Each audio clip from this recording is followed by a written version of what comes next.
Dottoressa, che connessioni ci sono con il gioco d'azzardo e la criminalità e le mafie e soprattutto quali le connessioni in questo territorio?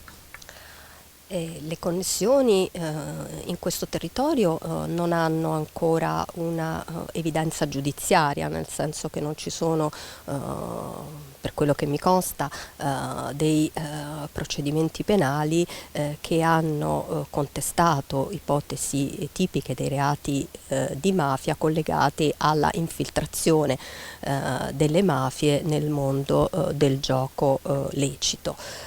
Tuttavia ci sono stati dei procedimenti che testimoniano che questa infiltrazione è presente in numerose regioni italiane, anche del nord, che sono regioni non di origine delle mafie in questione, quindi stiamo parlando di interessi dell''ndrangheta, stiamo parlando di interessi della camorra, di interessi della mafia, che non sono soltanto nelle loro regioni di origine. Mi riferisco appunto a dei procedimenti che hanno per esempio riguardato la Lombardia, che hanno riguardato l'Emilia Romagna, che hanno riguardato anche la Liguria. Quello dell'Emilia Romagna, che comunque è anche vicina territorialmente, faceva riferimento alla acquisizione di sale e giochi da parte e del controllo di queste sale giochi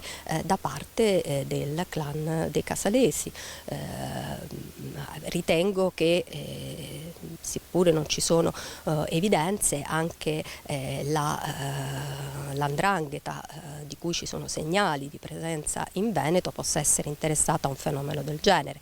Però le sto facendo un ragionamento che si basa sulla analisi del comportamento che le mafie adottano anche fuori dai territori di origine. Non sto facendo riferimento alla esistenza di specifici procedimenti penali, perché questi non mi constano, quindi è un pensiero che posso comunicare sulla base di analisi di dati che però riguardano altre regioni con caratteristiche simili, ecco. Quali sono le modalità nelle regioni dove ci sono le evidenze di connessione tra gioco d'azzardo e mafie? Innanzitutto c'è il tentativo di acquisire attraverso prestanomi queste attività, sia perché sono di per sé produttive di reddito, sia perché possono essere dei veicoli attraverso i quali ripulire, quindi riciclare i diversi proventi illeciti che derivano dalle attività più tradizionalmente conosciute.